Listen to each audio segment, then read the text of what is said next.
termodinâmica é uma ciência que ela é basicamente o que faz os carros funcionarem. É mais ou menos isso que ela descreve. Ela é um conceito bastante físico. Os físicos que desenvolveram a termodinâmica. Só que a química olhou para aquilo que os físicos fizeram e falou: tem algumas coisas interessantes aí que eu posso usar para explicar as minhas coisas. Então, a termodinâmica, ela, como eu disse, ela é uma coisa bem física, só que a gente vai pegar aqueles pedacinhos que interessam para a química, que aí a química explica os seus fenômenos usando os conceitos que os físicos geraram. Então, a primeira coisa que a gente tem que ter em mente aqui é: tudo que a gente for estudar, a gente sempre vai conciliar a um gás.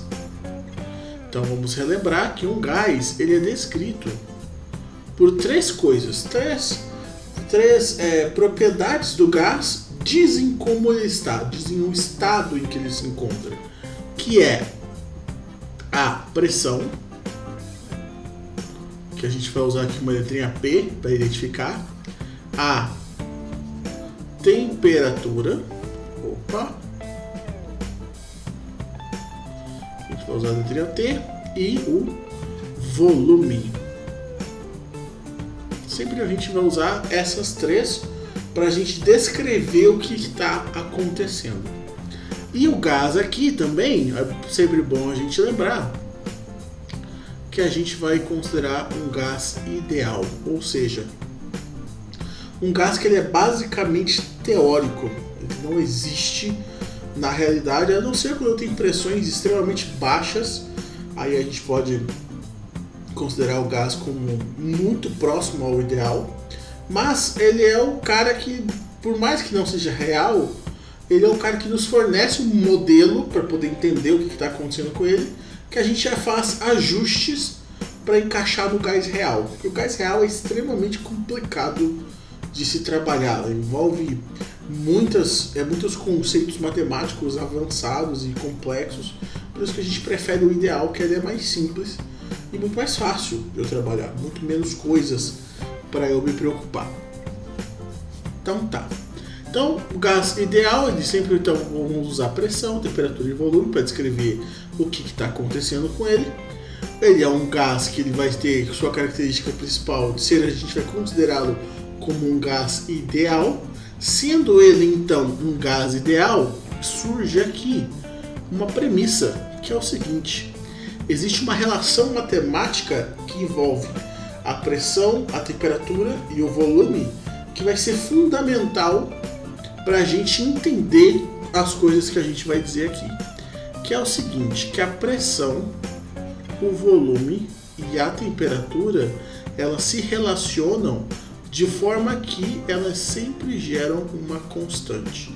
Então, a razão entre a pressão e o volume sobre a temperatura, quando eu faço essa divisão, quando eu relaciono os três dessa forma, a gente tem que isso sempre me gera uma constante. Então, o que a gente tem aqui? A pressão e o volume são grandezas que têm comportamentos parecidos. Como assim?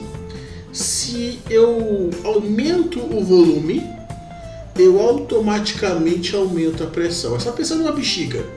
Já que a senhora vai soprando o gás lá dentro, a pressão que vai sendo exercida dentro da bexiga vai aumentando. Botijão de gás, de acordo com que eu vou consumindo o gás do botijão, a pressão dentro dele vai diminuindo. Panela de pressão também. Por que ela é uma panela de pressão? Porque ela é um recipiente fechado, no qual, com o aumento da temperatura, vapor é formado lá dentro, e quanto mais vapor eu tenho, maior a pressão que eu estou exercendo. Então, pressão e volume se relacionam de forma parecida. Os dois aumentam juntos e os dois diminuem juntos. Por isso que eles ficam na mesma linha, na parte superior ou na parte inferior, independente do caso, eles estão sempre no mesmo lado da história. Já a temperatura é um processo inverso. Por quê? Quando eu aumento a temperatura ou quando eu diminuo a temperatura, a gente vai ter uma relação invertida à que a gente tem aqui. Então, por exemplo, vamos pensar no caso da Coca-Cola que eu vou tomar no final de semana. O refrigerante, ele é uma bebida que lá dentro tem gás que os caras colocaram na indústria. O que acontece? Quando eu deixo a minha Coca-Cola lá fora, que eu esqueci e tudo mais e tal, com o aumento da temperatura, que ela vai começar a esquentar, o volume, o gás que está lá dentro, ele vai passar a fazer o quê?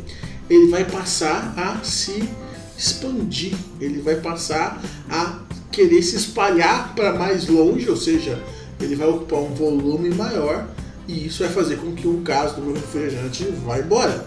Mas com a saída desse gás, a pressão cai.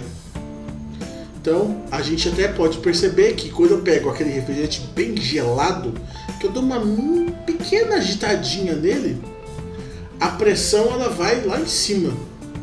Então, para eu colocar alguma coisa fria dentro de um gás, dentro de um líquido, ele tem que estar frio, porque ele suporta uma quantidade maior lá dentro e isso eu só faço sobre alta pressão. Então, pressão, volume e temperatura, perceba que as três caminham juntas. Elas nunca estão muito distantes umas das outras. Quando eu penso num gás, as três automaticamente vêm na discussão que a gente está fazendo. Então, uma das coisas que os caras observaram é o seguinte: pressão, volume e temperatura são coisas relativamente fáceis de a gente mensurar, a gente medir isso no laboratório. Não é tão difícil assim. Então, eles começaram a pensar em formas de manipular essas três variáveis para calcular coisas não tão fáceis de serem calculadas. Então, a primeira coisa que eles buscaram foi o conceito do seguinte: eu tenho um cilindro, onde aqui dentro desse cilindro eu tenho um êmbolo. Pensa naquela negocinho de seringa que a gente aperta em cima e ela vai empurrando o líquido para baixo. Seria mais ou menos aquilo lá. Aí aqui dentro eu tenho um gás aprisionado. Tá, isso aqui tá fechado, ou seja, o gás não vai escapar. E aqui eu aplico um peso, uma força em cima desse êmbolo. Então o meu êmbolo ele vai estar aqui numa distância do ponto final ao ponto que eu estou olhando. Vamos chamar isso aqui de XI, ou seja, ele está a uma altura. Então o empurrar por completo ele pararia aqui embaixo. De início eu não empurrei por completo, ele está lá paradinho, aquele sistema da seringa. Coloquei o líquido na seringa, pá, deixei ele lá quietinho. Aí daqui a pouco eu venho e faço o quê? Eu coloco o dedo na parte de baixo, por onde sairia o líquido, e começo a apertar aquela parte de cima da seringa. Só que eu penso que ao invés de um líquido, eu tenho um gás ali dentro. Então, passado um certo tempo, eu venho e observo o que aconteceu quando essa força aqui ela foi acionada. Digamos que o meu êmbolozinho desceu até aqui agora. Ou seja, eu comprimi o meu gás, agora ele está bem comprimido. E eu tenho uma distância do ponto final aqui até onde ele está, que a gente vai chamar de XF. I de inicial, F de final. E aqui está sendo a força que eu apliquei. Essa força aqui, ela não variou. Eu meti de uma vez e fechou. Deixei lá quietinho. Eu não fui aumentando gradativamente. Eu fui dando um apertão de uma vez só. Então essa força aqui, ela se manteve constante. O que aconteceu aqui? Se eu mantiver essa força fixa, ele vai manter comprimido. Mas, digamos que eu deixo o gás livre para ele se expandir aqui dentro. Peguei e falei, opa, não vou pressionar não. E ele volta lá ao estado inicial. E o gás aqui se expandiu de novo. O que a gente está fazendo aqui? A gente está fazendo o seguinte: quando uma força ela é aplicada sobre um gás, eu estou pegando essa força que eu estou realizando, estou pressionando o meu gás, e nesse pressionar eu estou deslocando o meu gás. Eu estou deslocando em que sentido? Eu estou pegando aquele negócio que impede do gás sair, estou fazendo com que ele ande de uma altura maior para uma altura menor, e nisso o gás ele é comprimido. Então a gente teria também aqui um volume inicial e aqui um volume final. Aqui ele volta ao volume inicial. A gente também pode entender que essa força que está sendo aplicada aqui, ela na verdade temos que relembrar lá da física, pressão é força sobre área. Então é uma força, que é o que eu estou colocando ali, sobre uma determinada área, que é a área ali do qual eu estou pressionando. Então a gente pode entender que essa força aqui seria semelhante a uma pressão que está sendo realizada, onde ambos, tanto força como pressão, são constantes. Ou seja, eu não alterei a minha pressão, ela se manteve firme ali. Uma vez que eu apliquei, ela não variou, ficou firme lá. Aí aqui é onde eu volto a minha força inicial. Aqui é o local onde a pressão, na verdade, ela foi anulada. Então aqui a força, no primeiro momento é zero, porque eu não apertei. Quando eu apertei, eu gerei um valor X lá, que pra gente aqui não interessa tanto. Então tá. Existe na física um conceito que é chamado do conceito de trabalho. A gente vai representar pela letrinha W aqui, que é o que geralmente os livros usam para representar. Trabalho na física, ele tem um conceito bem simples, pelo menos a forma como a gente vai descrever aqui tende a ser simples. Que é o seguinte: trabalho na física é qual força que eu preciso realizar para deslocar um corpo por uma distância X. Se eu não me engano, o padrão que os físicos usam é para deslocar um corpo 1 metro. Então, resumindo a história eu apliquei uma força, e quando eu apliquei a força, o negócio andou. Quando eu faço isso, quando eu apliquei uma força, então imagina empurrando algo, eu apliquei uma força e esse negócio andou, eu realizei trabalho. Então, desde que ele ande, o trabalho é realizado. Então, para a física, a gente tem que o trabalho é definido como força vezes deslocamento, que é basicamente o que a gente fez ali. Só que aqui a gente pode adaptar isso, porque a força não é bem força mais, ela é pressão. E o deslocamento ali não é deslocamento, é uma variação de volume. Então aqui a gente vai ter um primeiro conceito importantíssimo, que é o conceito de trabalho termodinâmico. O trabalho termodinâmico, ele é a pressão que eu executo em cima do gás, ou que o gás executa sobre o êmbolo, e a variação de volume que é feita. Então vamos analisar isso. Numa primeira situação, seria essa situação que eu desenhei. Ele está num volume I, que é superior ao volume final. Então ele estava lá, sei lá, 3 litros. Eu vim, apliquei uma força e ele comprimiu até, sei lá, 1,5. Metade do volume diminuiu. Então é basicamente isso que aconteceu. Então, no primeiro momento, o volume inicial é maior que o final. E a gente tem que lembrar que ΔV, toda vez que eu tenho um delta, é final menos inicial. Então, isso aqui é volume final menos volume inicial. Como o final é menor do que o inicial, então, por exemplo, vamos trocar por valores aqui.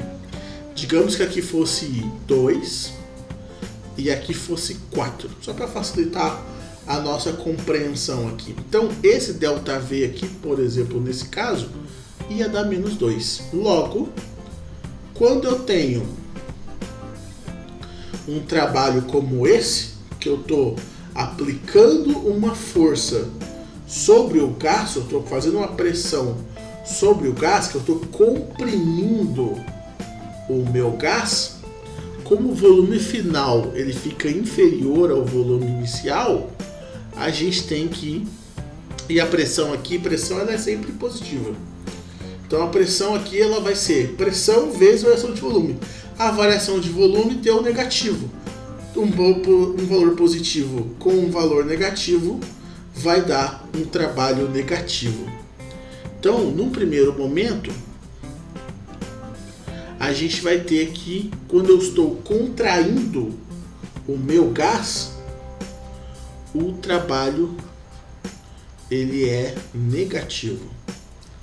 Então, aqui é meramente questão numérica mesmo. Na prática, isso não muda muita coisa, não. Tá, agora vamos para a situação 2. A situação 2 é, eu apertei o gás e agora eu deixei o gás fazer, por si só, ele voltar ao estágio normal dele. Tudo aqui se inverte. Então fica volume inicial agora, o que a gente está pensando no inverso, né? Então, onde ele estava parado agora passa a ser o inicial e o final volta. O inicial anterior é o final dessa vez. Então aqui se inverte. O volume inicial é menor que o final. O ΔV agora, a variação de volume, torna-se positiva. E o meu trabalho então agora fica positivo. Isso é o que está dizendo ali. Mas o que os físicos fizeram? Os físicos entraram no consenso e falaram, bom, vamos arrumar isso aqui que está meio estranho. Porque não é muito... A lógica que a gente carrega é de que quando eu pressiono algo, eu tô sendo... A lógica interna que a gente carrega é quando eu pressiono algo, quando eu empurro algo, é algo positivo. Ele me direciona um número positivo.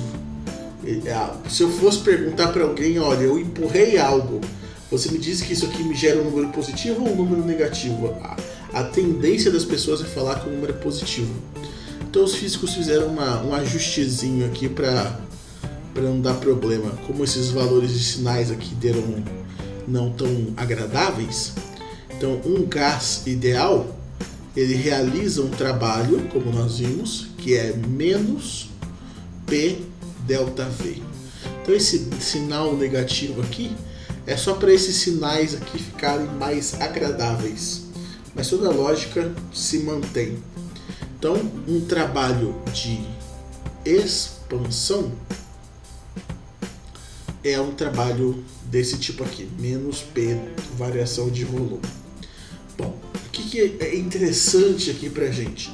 Saber como calcula isso? Nem tanto. Não é tanto o nosso problema aqui calcular esse trabalho. É interessante a gente entender que um gás, ele realiza trabalho.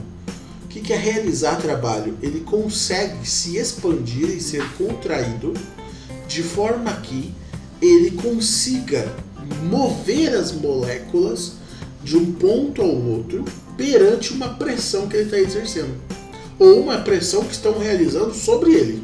Então, se eu aperto o gás, eu movo as moléculas a fim de reduzir o volume e muito possivelmente aumentar a temperatura. E quando eu deixo o gás se expandir, eu afasto as moléculas umas das outras e a temperatura tende a cair. Por que isso é extremamente relevante? Por causa que é o princípio, por exemplo, da geladeira. A geladeira que nós temos em casa funciona baseado nesses princípios aqui. Lógico que tem toda uma sofisticação na parte técnica envolvida, mas a sua essência nasce aqui. Quando a gente tem o famoso gás da geladeira, ele passa por esse processo. Uma hora ele é comprimido, outra hora ele é expandido, de forma que ele faz variar a temperatura do ambiente e refrigera dentro e esquenta fora, que é o que a geladeira faz. E aí é onde vem a parte interessante. Perceba que realizar trabalho é algo que gasta energia.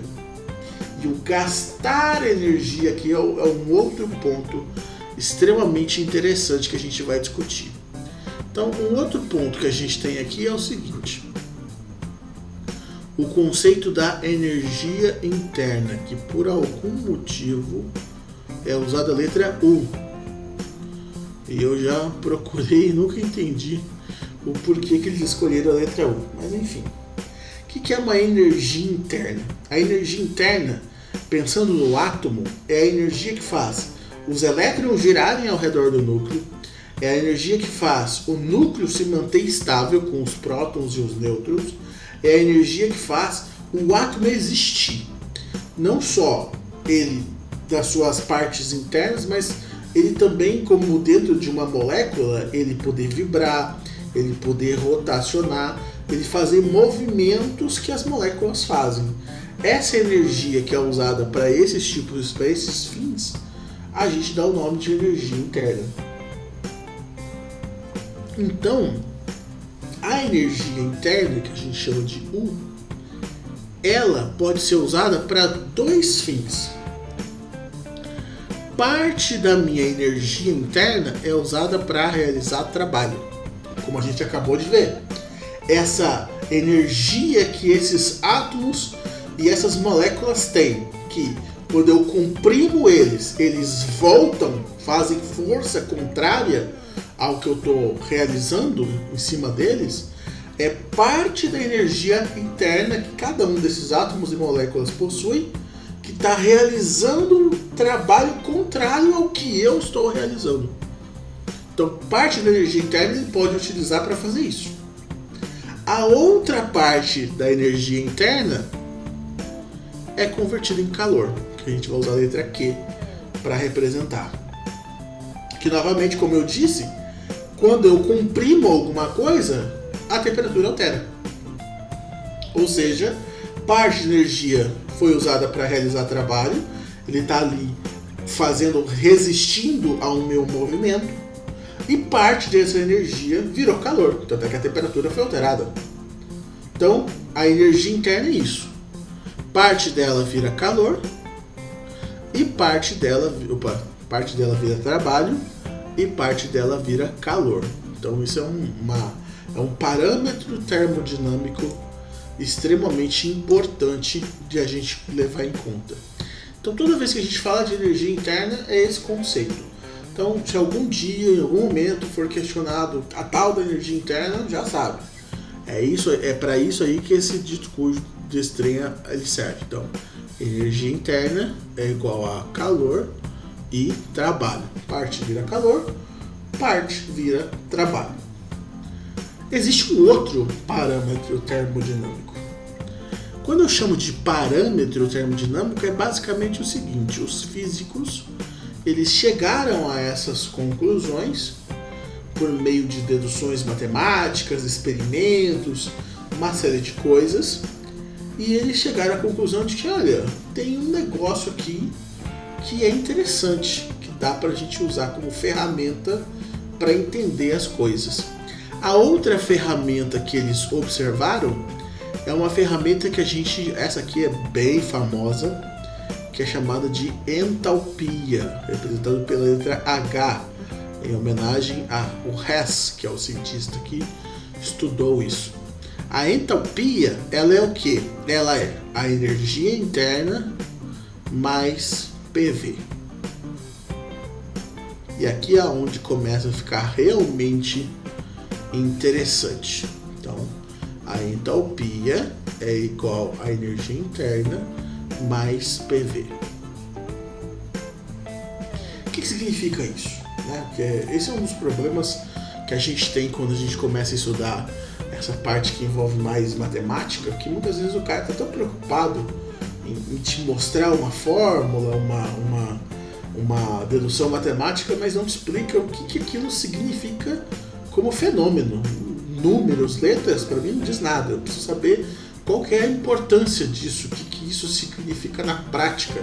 Então, na prática, isso aqui está me dizendo o seguinte: vamos dizer que a gente vai criar um átomo agora. Vou gerar matéria.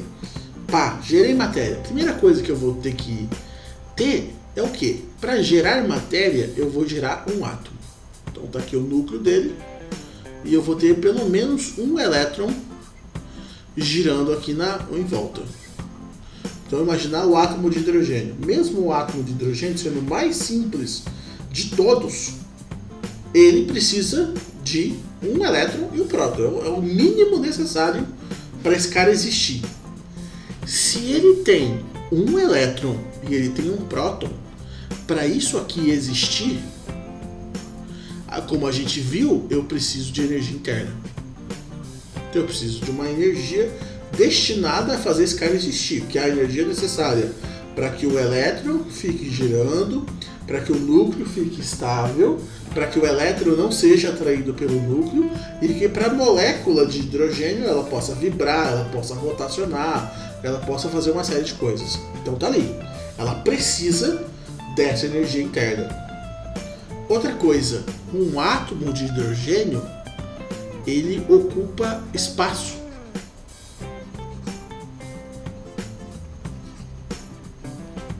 Se ele ocupa espaço, o que ele vai ter que fazer? Para ele existir no universo que já está cheio de coisas, ele precisa fazer o quê? Ele precisa abrir espaço. Falar, ó, dá um espaço aí para eu entrar. No que ele está abrindo esse espaço, ele está deslocando as coisas ao redor dele para que ele possa existir. Se ele está deslocando algo, significa que ele está realizando trabalho. E se ele está realizando trabalho, o trabalho é P delta V. Tá aqui, ó. Então, a entalpia nada mais é do que? É a energia que eu preciso para poder, primeiro, existir, que é o caso da energia interna. Ele precisa de energia para fazer o elétron dele tá ali girando, para o próton tá lá funcionando, blá, blá, blá. E, além disso, ele precisa que tenha uma energia também para ele poder abrir espaço para ele poder existir, que é realizar trabalho. Então a entalpia vem daí.